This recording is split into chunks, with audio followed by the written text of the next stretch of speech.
Hey guys and girls, Army Ranger Rick here, U.S. Army retired. This video is on screw the Spark-Lite, make your own for much less and a lot better too. This here is the Spark-Lite. Overrated, very overrated. And this here is what I called my 4-finger fire starter. Now, I used to make these about 10 years ago, and I used to sell them. The reason why I stopped is that it got too much of a hassle to go ahead and continue to make them, because you needed a large belt sander and you needed one of those band table saws. And so I used to make about 50 of these a day, sell them for $5, but not anymore. Instead, I sell another fire starter called the magnesium fire rod with my survival kits. But I'm going to show you how to make these, which is not really simple, but you'll see. And if you think you can make it after I show you how, fine. And I hope you spread the word and teach others on how to make these too. So let's get started. What you need is a Bic lighter or a Cricket. I wouldn't go with the other ones because the Bic and the Cricket seem to work better. Now, the Bic comes in two different types. You got the regular size and you got what they call the mini. I personally prefer the mini, but the bigger Bic you can easily turn around and work with too. One of my favorite ones that I think is very easy, which would probably easier for newcomers, for people who have never made these before, is to use the Cricket. And you'll see why it's a lot easier. The tools that you need is needle nose pliers, saw, a little bit of wire, and some duct tape. These are the main instruments that you need in order to convert a Bic or a Cricket into something like a Spark-Lite. Okay, put these off to the side, and let's just deal with the Cricket. This is the finishing product when it's done. This is what it's going to look like.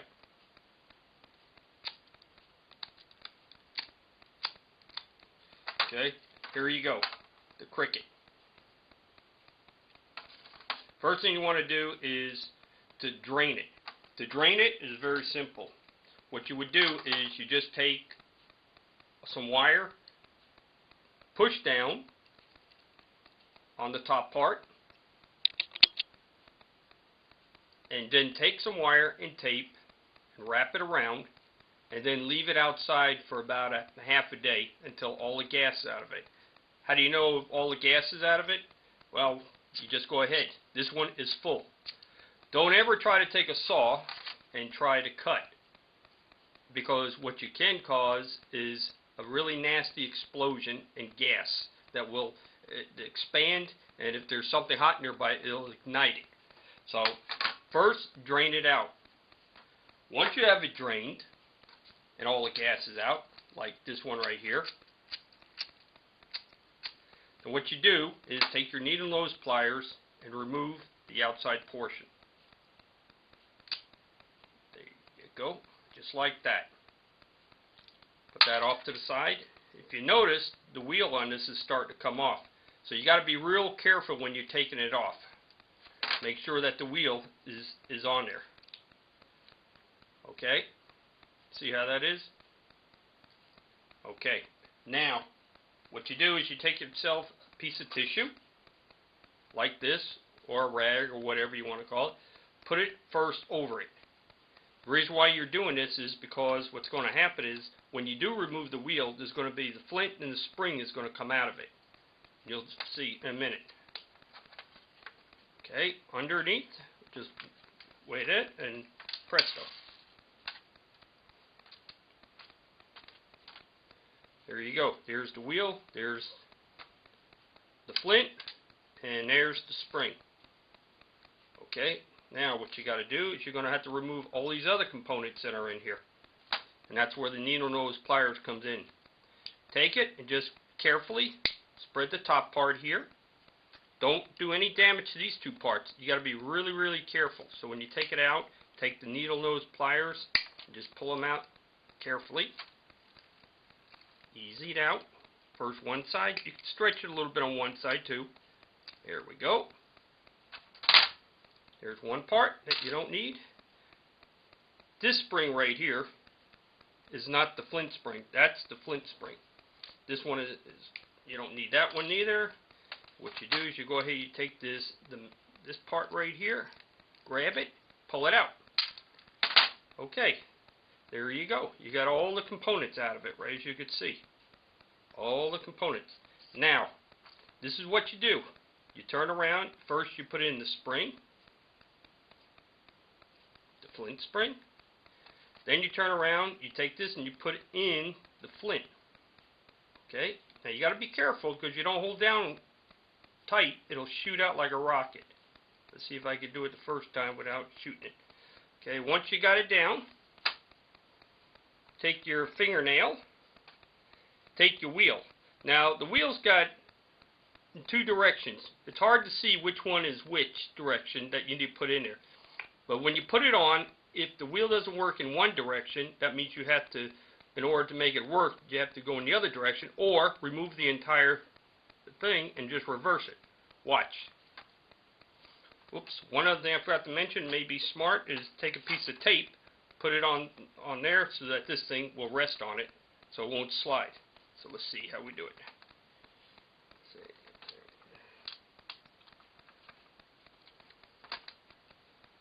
There we go. Okay, now making sure these things are good. Now we want to test it to see if the wheel's on correctly. Alright, we got it on correctly. Alright, now you got to be careful because what's going to happen is these plastic little arms are going to come shooting off and it's going to bend and wear out. That's where you need the piece of wire. So what you do here is you take a piece of wire, run it through, and wrap it around several times. Alright, let's see. 1, 2, 3, or 4, 5 doesn't make a difference as long as when you feel comfortable that it's on there very tight. Okay, then take this part over here. Okay, that'll keep the two arms together so they don't come apart.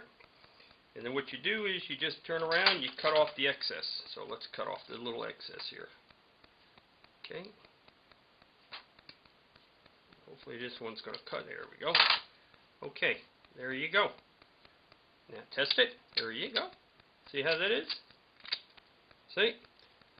Alright. That's using the Cricut. The Cricut's the easiest one to use. Now, what you want to do is you want to be able to use the entire thing for something. So what you need to do is, and I'll show you with this one, is to be able to cut. You need to cut, about 1/4 of an inch, no further than 1/2 inch. So you take a saw, you take it, and you cut it all the way through.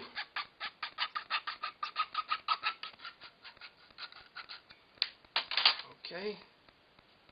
There you go. If you want, you can take some sandpaper or a knife or a razor blade just to smoothen it off right there. So that's in. When you look inside, you got plenty of room where you can stick your cotton balls and your other items. Okay. So now, what you do here,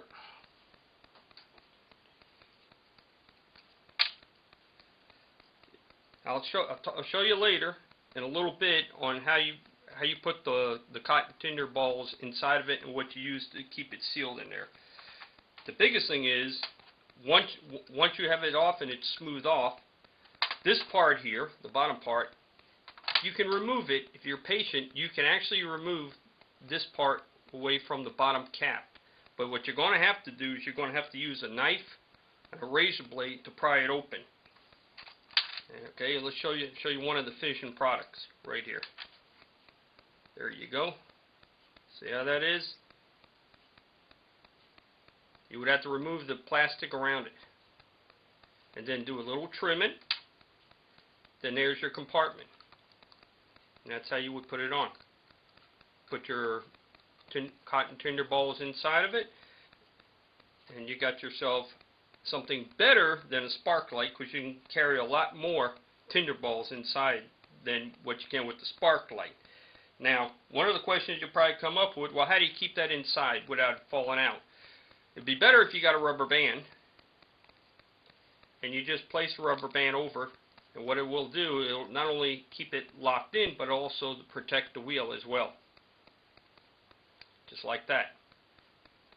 Another thing that you can do, if you don't plan to use this, is once you have your tinder balls already stored inside, you can take some wax, melt it, and enclose it entirely with a candle. Just burn it and put it inside and just seal it entirely to make it waterproof. And that's one, how you make something like a Spark-Lite with a Cricut. Again, the Cricut is much better to work with to make than it is a Bic. Now I'm going to show you how to make one with the Bic, but with the smaller one. Let's move this stuff off to the side, just to show you what some of the components were. Now it's the components that you throw away. Okay.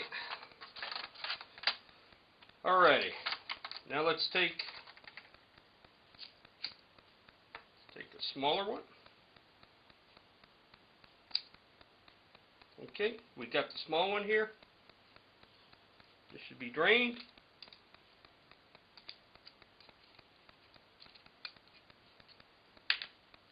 If you notice, definitely is a lot smaller, and it's going to be harder to work with. But just show you how it works. Again, what you need to do is you need to take a tissue, like so, or a rag, and place it on top of this. But if it has sort of like a little safety piece on top of it, what you need to do is you need to pull this off first. Pull it off and remove it. There you go.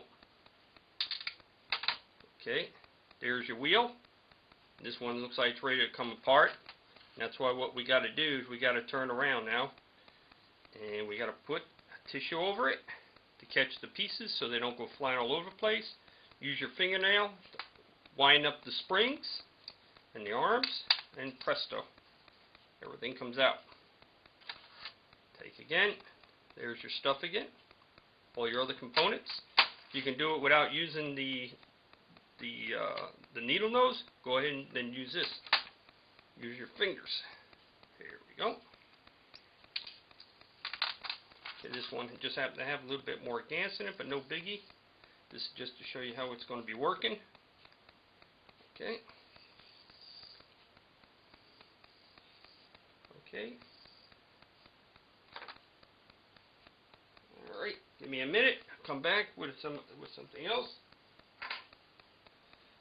Okay. Okay. One moment.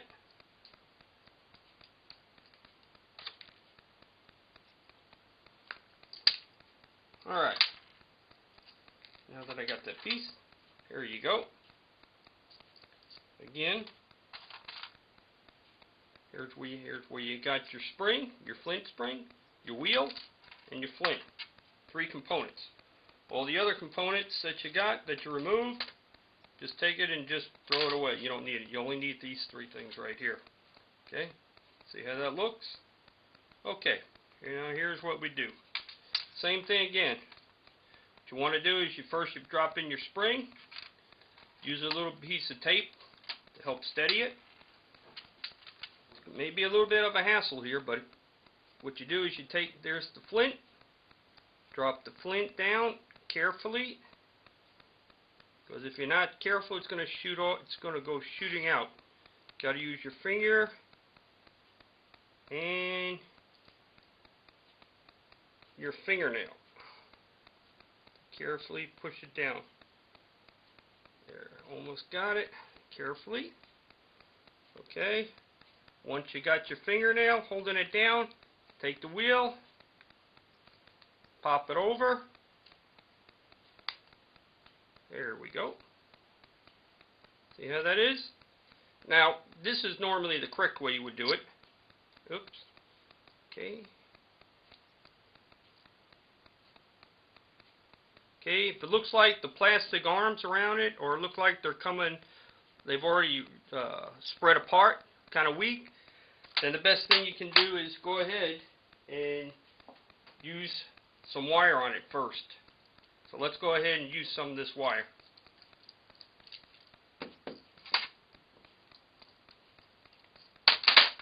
Okay. Take the wire, run it through,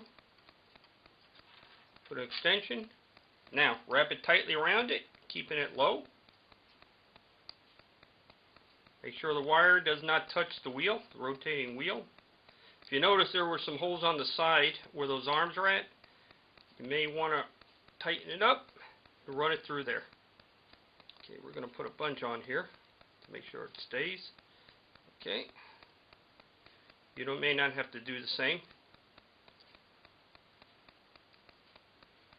Okay.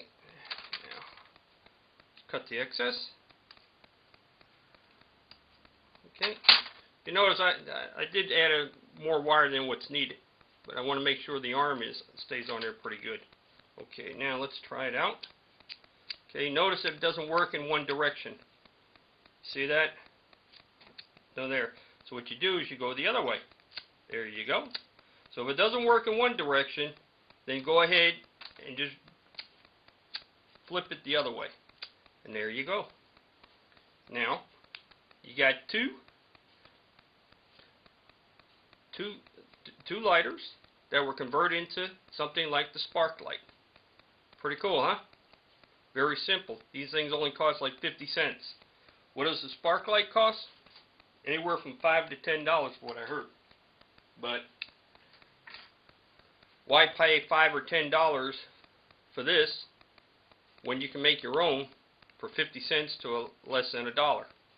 Now let's talk about what you're going to use to go ahead to start a fire or to store inside the compartment of this. What you need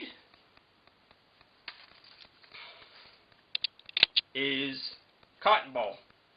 Okay? Take a cotton ball, open it up all the way. Pull it apart. Okay? Take some Vaseline or petroleum jelly. Take a little bit on your finger. Not a whole lot, but enough. Run it in through your cotton ball. Okay?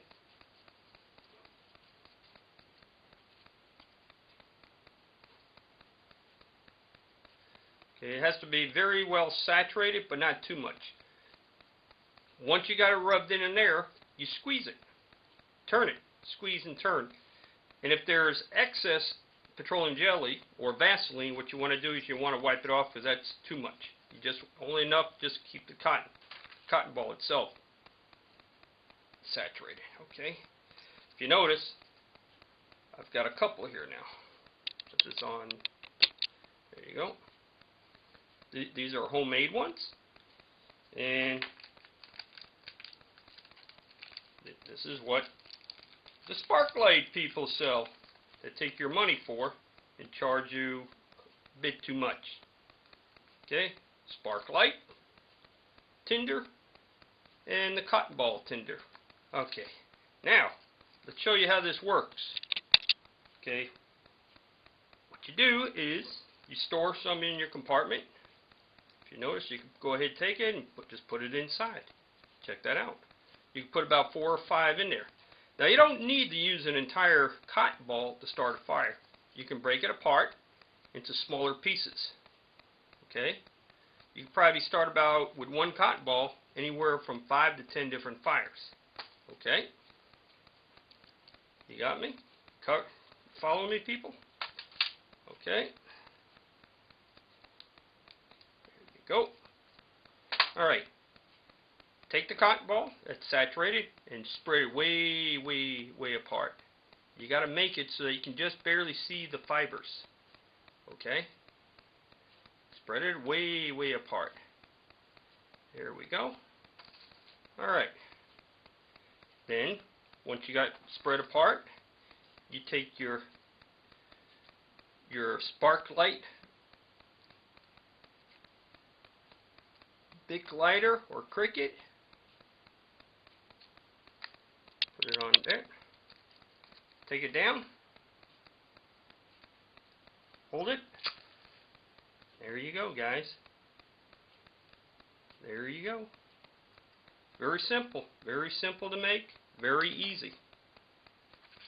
The biggest thing is you got to have patience. You have to have patience when you're making these things.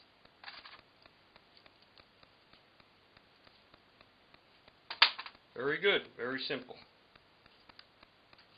So, for those of you who are so crazy about the Spark-Lite, fine. Go ahead and spend your own money on the Spark-Lite.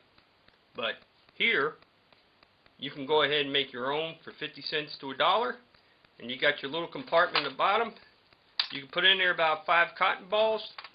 And you could probably use it to start up about 50 fires. 50 fires with about 5 cotton balls if you break them down into small pieces. Very small pieces. Just enough to get the fire going. There's how that goes. Simple, huh?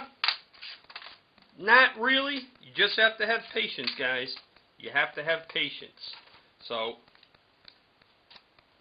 which would you rather have? Would you rather have the Spark-Lite, or would you rather have a Cricut Bic lighter converted into a Spark-Lite for only 50 cents to $1?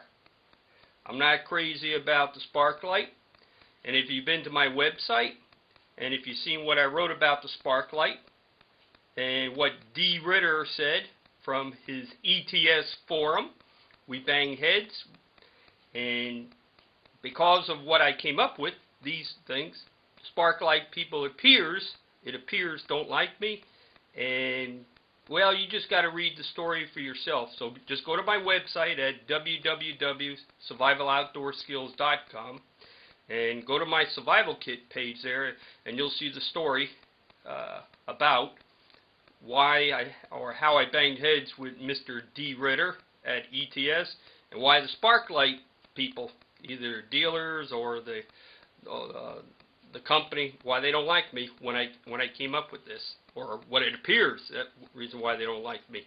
You'll see when you go to my website. All right, guys. Well, there you go. Enjoy and make your own and spread the word on how to make these. There, it did it just for you guys and gals. Take care. See you soon.